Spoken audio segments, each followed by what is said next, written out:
ازيكم يا حلوين؟ ان شاء الله النهارده هنعمل زبادي في مكنه الزبادي بتاعتي.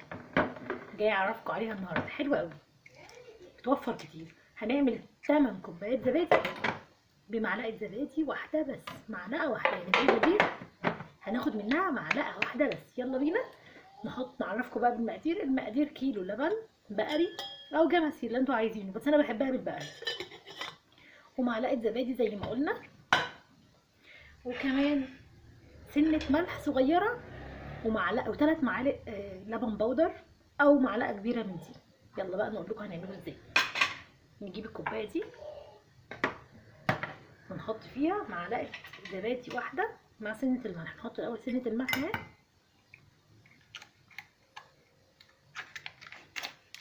مع معلقه زبادي واحده بس اهي، والباقي هنشيله. ونحط معاهم معلقتين 3 كده لبن. اللبن بقى يكون زي دمع العين بالظبط، ما يكونش سخن جامد او ساقع. نحط كمان ايه بقى؟ اللبن البودر اهو، ونقلب ده كويس قوي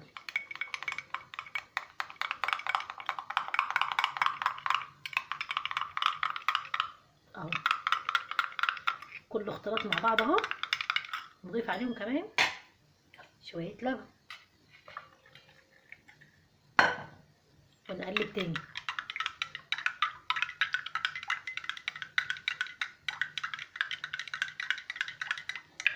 اهو. بقى تمام التمام اهو. ده انا عايزاه يكون زبادي، زبادي عادي مش بطعم حاجه. نحط ده بسم الله.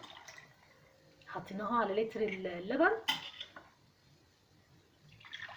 انا مكنه الزبادي بتاعتي بتكفي لتر، في مكن تاني بيكفي لتر وربع او لتر ونص على حسب حجمها ايه. نعمل بقى كده ونقلب كله في اتجاه واحد اهو.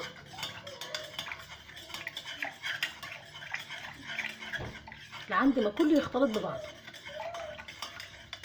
نوقف ازاي بقى؟ نرجع عكسي بس. التركايه دي بقى انا عارفاها من ايه؟ من مصنع جبنه بيعمل جبنه بس كده. ونقوم فاتحين ده فورا كده على طول، ما نستناش لعند ما حاجه ترسب تحت. نقوم نفضي كده بسم الله. نحط في كل واحده شويه،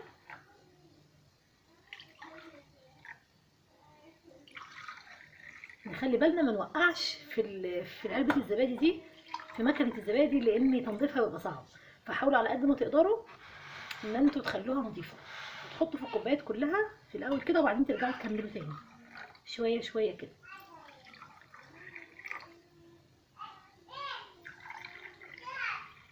نرجع بقى نكمل بسم الله اهو اهو. اللبن البودر هيخلي قوام الزبادي حلو وتقيل زي اللي بنشتريه من بره، وسنه الملح بتدي الزبادي طعم حلو كده، ما بتخلوش عادي، بتخليه طعمه يعني الى حد ما مزز شويه كده. انتوا بقى عاوزينه زبادي بالشوكليت، ممكن تحطوا معلقتين بودره شوكليت، معلقتين بودره كاكاو. عايزينه بالموز ممكن تضربوه الكلام ده كله في الخلاط عشان يبقى موز. انا كترت شويه طبعا، ما عنديش هنا معيار، فكترت شويه فاتبقى شويه. ده بيبقى طعمه حلو قوي، بيبقى طعم الرايب كده تشربوه، مدين مسوكه تشربه ان شاء الله لو رضت تشربه. وبس كده. نعمل ايه بقى؟ نغطي على المكنه بتاعتنا دي، هنحطها الفيشه بتاعتها نحطها في الحيطه، ونسيبه بقى قد ايه؟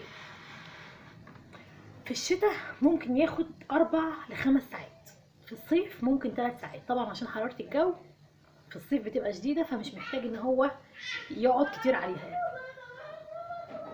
لكن في الشتاء الموضوع بيحتاج وقت اطول يعني. وطبعا معلقه الزبادي دي ان شاء الله هي دي اللي هتخمره، يعني هي دي الخميره اللي موجوده في الوصفه بتاعتنا دلوقتي.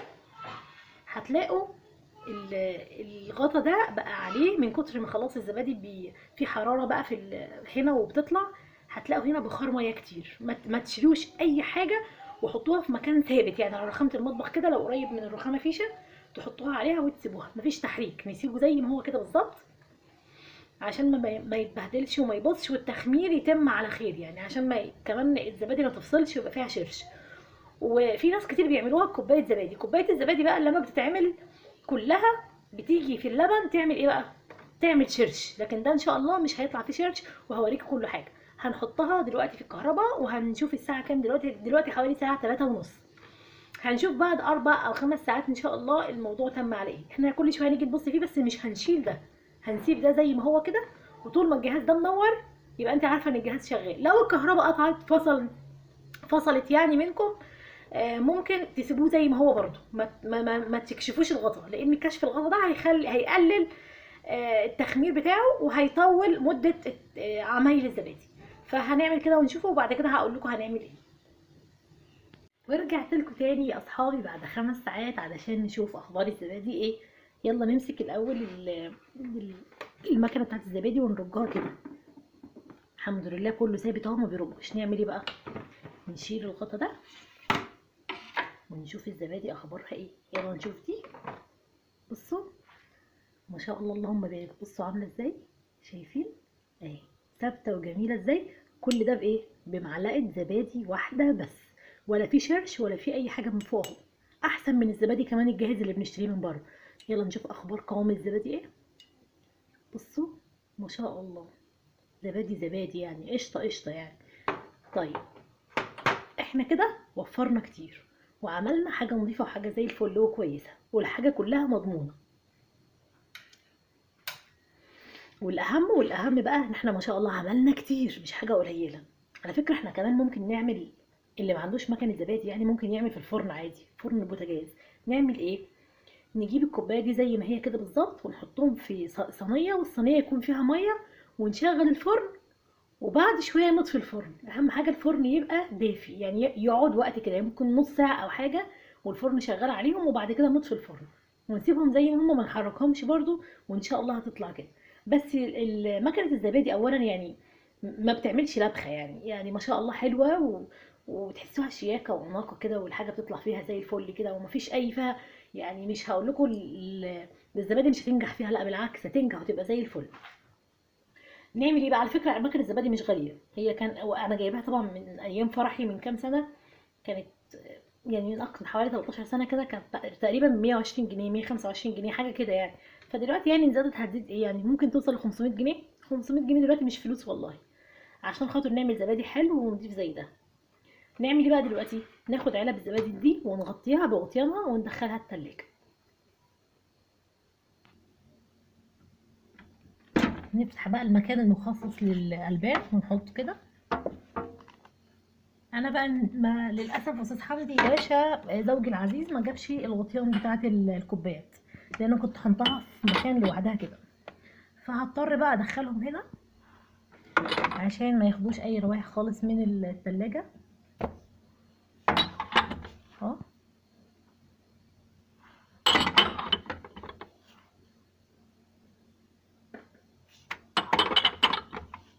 واقفل عليهم.